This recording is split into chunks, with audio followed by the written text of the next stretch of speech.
ನಾನು ಹಿಂದೆ ನನ್ನ ಆಫೀಸ್ನಲ್ಲೇನೆ ಪ್ರೆಸ್ ಮೀಟ್ ಮಾಡಿದ್ದೀನಿ. ಈ ಪ್ರಶ್ನೆನ ದೊಡ್ಡ ಪ್ರಶ್ನೆ ಕೇಳಿದ್ರಿ. ನಾನು ಅವತ್ತೇ ಹೇಳಿದ್ದೆ, ನಾನು ಇದ್ರೆ ಬಿಜೆಪಿನಲ್ಲೇ ನಿಂತರು ಬಿಜೆಪಿನ, ಇಲ್ಲ ಬಿಜೆಪಿ ಪರ ಓಡಾಡ್ತೀನಿ, ಇಲ್ಲ ತೀರಾ ಇದಾದರೆ ಮನೇಲಿರ್ತೀನಿ ಅಂತ ನಾನು ಅವತ್ತು ಕೂಡ ನಿಮ್ಗೆ ಜ್ಞಾಪಕ ಆಯಿತು ಅಲ್ವೋ ಹೇಳಿದ್ದೆ.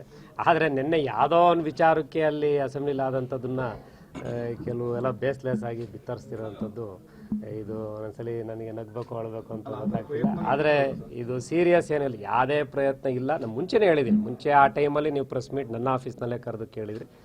ನಾನು ನಿಲ್ಲೋದಾದರೆ ಬಿ ಜೆ ಪಿನೇ, ಇಲ್ಲಾಂದರೆ ನಾನು ಮನೇಲಿ ಇದ್ಬಿಡ್ತೀನಿ, as a supporter of B J P ಮಾಡ್ತೀನಿ ಅಂತ ಅವತ್ತು ಹೇಳಿದ್ದೆ.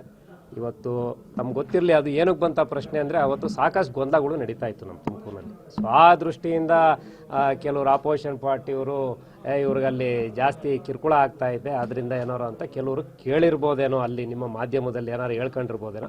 ಅದೇ ಯಾವುದೇ ರೀತಿ ಆ ಥರದ್ದನ್ನು ನಮ್ಮನ್ನ ಯಾರು ಕೇಳೂ ಇಲ್ಲ. ಮತ್ತು ನಾವು ಅವತ್ತೇ ಕೂಡ ಸ್ಪಷ್ಟಪಡಿಸಿದ್ದು, ನಾನು ಗೆಲ್ಲದಕ್ಕೂ ಮುಂಚೆನೇ ಅವಾಗ ಏನು ಗೊಂದಲಗಳಿತ್ತು ಸ್ವಲ್ಪ ಪಕ್ಷದಲ್ಲಿ, ಕೆಲವ್ರಿಗೆ ಗೊತ್ತಿರಲ್ಲ ಟಿಕೆಟು ಅವಾಗೆಲ್ಲ, ಅದೇನು ಕಣ್ಮುಂದೆ ನಡೆದಿರೋದು ಹಿಸ್ಟ್ರಿ, ಅದೇನೇನು ಚೇಂಜ್ ಮಾಡೋಕ್ಕಾಗಲ್ಲ. ನಾನು ಅವತ್ತು ಕೂಡ ಪ್ರೆಸ್ ಮೀಟಲ್ಲಿ ಹೇಳಿದ್ದೆ, ನಿಂತರೆ ಬಿ ಜೆ ಪಿನಲ್ಲಿ, ಕೊಟ್ಟರೆ ನಿಲ್ತೀನಿ, ಇಲ್ಲ ಅಂದರೆ ಬಿ ಜೆ ಪಿಗೆ ಸಪೋರ್ಟ್ ಮಾಡ್ಕೊಂಡು ಮನೇಲಿರ್ತೀನಿ ಅಂತ ನಾನು ಅವತ್ತು ಹೇಳಿದ್ದೆ. ಟಿಕೆಟ್ ಕೊಟ್ಟಿದ್ದಾರೆ ಪಾರ್ಟಿಯವರು, ಗೆದ್ದಿದ್ದೀವಿ ಎಲ್ಲ ನಮ್ಮ ಕಾರ್ಯಕರ್ತರು ಎಲ್ಲ ಹಿತೈಷಿಗಳು ತುಮಕೂರಿನಲ್ಲಿ. ಆದರೆ ನಿನ್ನೆ ಆದಂಥ ಇನ್ಸಿಡೆಂಟು ಅದು lighter incident, it is not A serious incident. Suresh ಗೌಡ್ರು ಈ ಕಡೆ ಇದ್ದವರು ಅಲ್ಲೋಗೇನೋ ಶಿವಲಿಂಗೇಗೌಡ್ರ ಹತ್ರ ಮಾತಾಡ್ತಿದ್ರು, ಅದು ಕೊಬ್ಬರಿ ಬಗ್ಗೆ ಚರ್ಚೆ ಇನಿಷಿಯೇಟ್ ಮಾಡಿದ್ದು ಸನ್ಮಾನ್ಯ ರೇವಣ್ಣವರು. ತದನಂತರ ಸಾಕಷ್ಟು ಜನ, ಶಿವಲಿಂಗೇಗೌಡರು, ನಮ್ಮ ಉಲ್ಲಳ್ಳಿ ಸುರೇಶ್ ಅವರು ಇರ್ಬೋದು, ತಿಪ್ಪೂರು ಷಡಾಕ್ಷರಿ ಅವರು ಇರ್ಬೋದು, ಎಲ್ಲ ಆದಮೇಲೆ ನಾನು ತುಮಕೂರಿನ ಆದಿದ್ದರಿಂದ ಅದ್ರ ಬಗ್ಗೆ ಮಾತಾಡಿ ಅಂತಿರೋದ್ರೆ ಸ್ಟ್ಯಾಟಿಸ್ಟಿಕ್ಸ್ ಗೊತ್ತಿತ್ತು. ನಿಮಗೆ ಗೊತ್ತಿರಲಿ, highest grower in terms of area ಮತ್ತು ನಂಬರ್ಸು ತುಮಕೂರೇ, ತುಮಕೂರು ಜಿಲ್ಲೆ. ತದನಂತರ ಹಾಸನ, ರಾಮನಗರ, ಇವನ್ ಚಾಮರಾಜನಗರ, ಮೈಸೂರು, ಚಿಕ್ಕಮಗಳೂರು, ಇವೆಲ್ಲ ಒಂದು ಚಿತ್ರದುರ್ಗ ಎಲ್ಲನೂ ಕೂಡ ಬರ್ತದೆ. ಆದರೆ ಎನ್ರೋಲ್ ಆಗಬೇಕಾದ್ರೆ ರೈತರಿಗೆ ಹೈಯೆಸ್ಟು ನಮ್ದಾಗಬೇಕಿತ್ತು.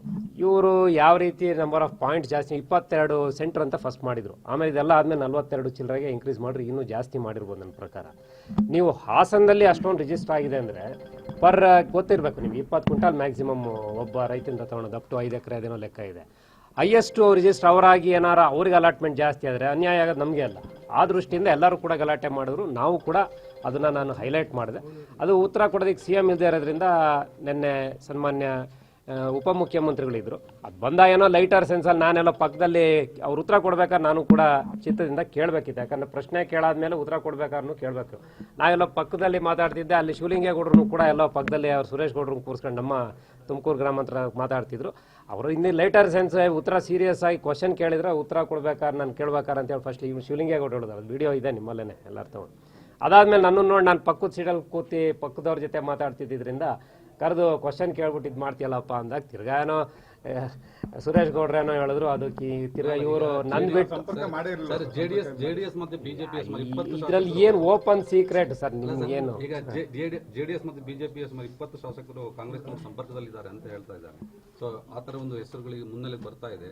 ಅದರಲ್ಲಿ ನಿನ್ನೆ ಸೆಷನ್ ನಲ್ಲಿ ನಡೆದಿರುವಂತಹ ಚರ್ಚೆ ಬಹಿರಂಗವಾಗಿ ಎಲ್ಲೋ ಒಂದ್ ಕಡೆ ಈ ಹಿಂದೆ ಕೂಡ ಸಂಪರ್ಕ ಮಾಡಿದ್ರು ಅಥವಾ ಈ ಮುಂದೆ ನೋಡಿ ಸರ್, ಯಾವುದು ಈಗ ನನ್ನ ವಿಚಾರಕ್ಕೆ ನಾನು ಹೇಳ್ಬೋದು, ಬೇರೆಯವ್ರದ್ದು ನಾನು ಹೇಳೋದು ಯಾವುದು ಆ ರೀತಿ ಆಗೈತೆ. ನನ್ನ ವೈಯಕ್ತಿಕವಾಗಿ ಸುಮ್ಮನೆ ನನಗೆ ಆ ಲೈಟರ್ ಸೆನ್ಸಲ್ಲಿ ನಡೆದಂಥ ಇನ್ಸಿಡೆಂಟ್ನ ಇದು ಎಲ್ಲೋ ತೊಗೊಂಡು out of the proportion blowing ಅಂತಾರಲ್ಲ, ಆ ಥರ ಇದು ಆಯಿತು ಅಂತ ಇದನ್ನು ಅಲ್ಲಿ ತಮಾಷೆಗೆ ಏನವರು ವಿಶ್ಲೇಷಣೆ ಮಾಡಿದ್ರು, ಅಷ್ಟಕ್ಕೆ ಸೀಮಿತ ಇಟ್ಕೋಬೇಕು ಅಂತ ನಾನು ಎಲ್ಲರಲ್ಲೂ ಕೂಡ ಮನವಿ ಮಾಡಿದೆ. ಯಾವ ಆಹ್ವಾನನೂ ಬಂದಿಲ್ಲ, ನಮ್ಮನ್ನು ಕೇಳ್ತಾರ ಸರ್? ಫಸ್ಟ್ ಆಫ್ ಆಲ್ ನೀವು ಹೇಳಿ ಅಷ್ಟೇ. ಬಿ ಜೆ ಪಿಯ ಕಟ್ಟಾಳಾಗಿ ಹಿಂದೆ ಹಿಸ್ಟ್ರಿ ಯಾರ್ಯಾರು ಎಲ್ಲೆಲ್ಲಿದ್ರು ಗೊತ್ತಿರಲ್ಲ, ಪಕ್ಷದಲ್ಲಿರೋರು ಗೊತ್ತು, ಬಿ ಜೆ ಪಿ ಪಕ್ಷದಲ್ಲಿ ಎಮ್ ಎಲ್ ಎ ಇರೋರು ಅವ್ರಿಗೂ ಒಂದೊಂದು ಹಿಸ್ಟ್ರಿ ಇದೆ. ರಾಜಕೀಯ ಎಲ್ಲಿ ಶುರು ಮಾಡಿದ್ರು ಎಲ್ಲಿದ್ದಾರೆ ಎಲ್ಲರದು ಇದೆ, ಅದೇನು ಓಪನ್ ಪೇಜು ಪೂರ್ತಿ, ಅದನ್ನೇನು ಏನು ಮರೆಮಾಚಕ್ಕಾಗಲ್ಲ.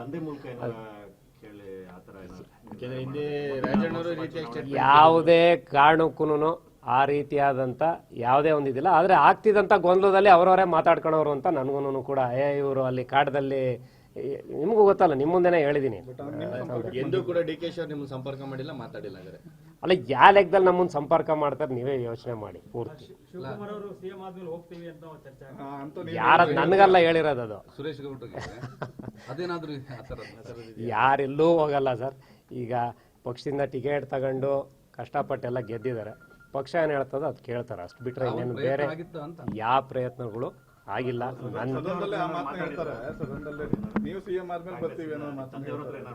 ಅಲ್ಲ, ಅದು ಯಾರು ಹೇಳಿದ್ರು ಅವ್ರು ಕೇಳಬೇಕು. ನನ್ಗೆ ಹೇಳಿದ್ರ ಅದು ಲೈಟರ್ ಸೆನ್ಸ್ ಅಲ್ಲಿ ಅವರು ಸುರೇಶ್ ಗೌಡ್ರು ಮಾತಾಡ್ಕೊಂಡಿದ್ದು. ನನಗೆ ಹೇಳಿದ್ದು ಅವರಷ್ಟೇ. ನೀನು ಬಸವರಾಜ್ ಅವ್ರ ಮಗ ಆಗಿ ಕ್ವಶನ್ ಕೇಳಿ ಉತ್ತರ ಕೇಳ್ಬೇಕಪ್ಪ, ದಟ್ ಈಸ್ ಅಷ್ಟು ಮಾತ್ರ. ನನ್ನ ಬೇಕಾದವರು ಅನ್ನೋ ರೀತಿಯಲ್ಲಿ ಮಾತಾಡಿದ್ದಾರೆ. ಈ ಎಲೆಕ್ಷನ್ ನೆಕ್ಸ್ಟ್ ಎಲೆಕ್ಷನ್ ಬೇಕಾದವರು ಅಂತ ಅವರು ಬಸವರಾಜ್ ಅವರು. ನರೇಂದ್ರ ಮೋದಿ ಅವ್ರನ್ನ ದೇಶದಲ್ಲಿ ಮತ್ತೆ ಪ್ರಧಾನಿ ಮಾಡೋದು ಬಿಟ್ರೆ ಇನ್ನು ನಮ್ಮ ಪಕ್ಷದಲ್ಲಿರುವಂಥ ಹಾಲಿ ಸಂಸದರಿರ್ಬೋದು, ಮಾಜಿಗಳಿರ್ಬೋದು, ಎಲ್ಲರಿಗೂ ಕೂಡ ಇನ್ಯಾರ್ದು ಬೇರೆ ಇದಿಲ್ಲ. ಕ್ಯಾಂಡಿಡೇಟು ಪಕ್ಷ ಫಿಕ್ಸ್ ಮಾಡ್ತಾರೆ, ಯಾರಿಗೆ ಮಾಡ್ತಾರೋ ಅವ್ರನ್ನ ಗೆಲ್ಲಿಸಿ ನರೇಂದ್ರ ಮೋದಿ ಅವ್ರನ್ನ 400ಕ್ಕಿಂತ ಹೆಚ್ಚಿಗೆ ದಾಟಿಸ್ಬೇಕು ಅನ್ನೋದು ಬಿಟ್ಟರೆ ಇನ್ಯಾರಿಗೂ ಕೂಡ ವೈಯಕ್ತಿಕವಾಗಿ ರಾಜಕೀಯ ಅಂದರೆ ಎಲ್ಲರದೂ ಕೂಡ ಇದ್ದೇ ಇರ್ತದೆ. ಆದರೆ ಎಲ್ಲರ ಗುರಿ ಒಂದೇ. ಅದು JS ಬಸವರಾಜ್ ಅವ್ರದ್ದು ಇರ್ಬೋದು, ಮತ್ತಿರ್ಬೋದು, ಇಲ್ಲಿರೋದು ಯಾರೇ ಇರ್ಬೋದು ಕೂಡ ಎಲ್ಲರದೂ ಕೂಡ ಒಂದೇ ಗುರಿ. ನರೇಂದ್ರ ಮೋದಿ ಅವ್ರನ್ನ ಈ ಸಲ ಪಾರ್ಲಿಮೆಂಟಲ್ಲಿ 400ಕ್ಕಿಂತ ಹೆಚ್ಚಿಗೆ ಜನ ಸದಸ್ಯರು ಅವ್ರನ್ನ ಸಪೋರ್ಟ್ ಮಾಡಿ ಪ್ರೈಮ್ ಮಿನಿಸ್ಟರ್ ಮಾಡುವಂಥ ಒಂದು ಸರ್ ಪಕ್ಷ ನೋಡಿ ಸರ್. ಈಗ ಒಂದು ಎಲೆಕ್ಷನ್ ಅಂದಮೇಲೆ ಆಸ್ಪಿರೆಂಟ್ಸ್ ಎಲ್ಲರೂ ಬಂದಿರ್ತಾರೆ. ಯಾರಿಗೆ ಗೆಲ್ಲಕ್ಕೆ ಶಕ್ತಿ ಇದೆ ಅದನ್ನು ನೋಡ್ಕೊಂಡು ಇದು ರಾಷ್ಟ್ರೀಯ ಪಕ್ಷ. ಯಾಕಂದರೆ ಇದು ಕಾಟಾಚಾರಕ್ಕೆ ಎಲೆಕ್ಷನ್ ಮಾಡೋದಲ್ಲ, ಯಾವುದೇ ವೇವ್ ಇದೆ ಮತ್ತೊಂದು. ಅದು ಒಂದು ಕಡೆ ಇಡೀ ದೇಶದಲ್ಲೇ ನರೇಂದ್ರ ಮೋದಿ ಅವ್ರ ವೇವ್ ಇರೋದು, ಅದು ಮಾಧ್ಯಮದಲ್ಲೂ ನೋಡ್ತಿದ್ವಿ, ಜನರ ಭಾವನೆಗಳಲ್ಲೂ ಅದು ನೋಡ್ತಾ ಇದ್ದೀವಿ. ಹಂಗಂತ ಭಾರತೀಯ ಜನತಾ ಪಕ್ಷದಲ್ಲಿ ಎಲೆಕ್ಷನ್ನ ವೇವ್ ಇದೆ ಅಂತೇಳಿ ಸುಮ್ಮ ಕೂತ್ಕೊಳ್ಳಲ್ಲ. ಗಟ್ಟಿಯಾಗಿರೋಂಥ ಕ್ಯಾಂಡಿಡೇಟ್ಗಳನ್ನ, ಗೆಲ್ಲೋವಂಥ ಕ್ಯಾಂಡಿಡೇಟ್ಗಳನ್ನ ಅವರು ಎಲ್ಲರ ಅಭಿಪ್ರಾಯ ತಗೊಂಡು ಮಾಡ್ತಾರೆ.